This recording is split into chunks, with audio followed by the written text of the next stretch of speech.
Gulf நியூஸின் தமிழினுடைய செய்திகளில் ஈரானுடைய அணுசக்தி ஆராய்ச்சி பிரிவின் தலைவர் வான்வழி தாக்குதலில் கொல்லப்பட்டார்.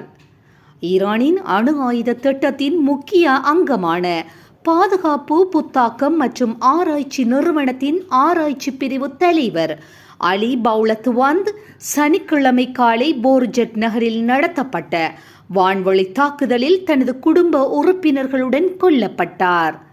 2004க்கு முந்தைய ஈரானின் அணு ஆயுத திட்டத்தின் நேரடி தொடர்ச்சியாக கருதப்படும் எஸ்பிஎன்டி அமைப்பில் இவர் மிக முக்கியமான பொறுப்பில் இருந்துள்ளார்.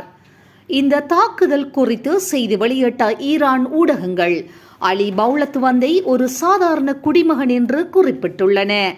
இருப்பினும் உணர்திறன் மிக்க இராணுவ ஆராய்ச்சிகளை கண்காணிக்கும் இவரது முக்கியத்துவத்தை கருத்தில் கொண்டு கடந்த 2025 அக்டோபர் 1 அன்று அமெரிக்க வெளியுறவுத்துறை இவர் மீது பொருளாதார தடைகளை விதித்திருந்தது.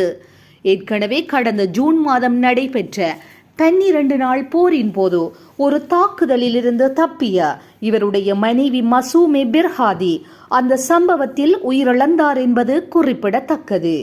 பாதுகாப்பு காரணங்களால் இவருடைய புகைப்படங்கள் எதுவும் இதுவரை பொது வழியில் கசியப்படவில்லை. இதுபோன்ற செய்திகளை உடனுக்குடன் துல்லியமாக நீங்கள் அறிந்து கொள்ள கல்ஃப் நியூஸின் தமிழினை சப்ஸ்கிரைப் செய்வதனூடாக அறிந்து கொள்ள முடியும்.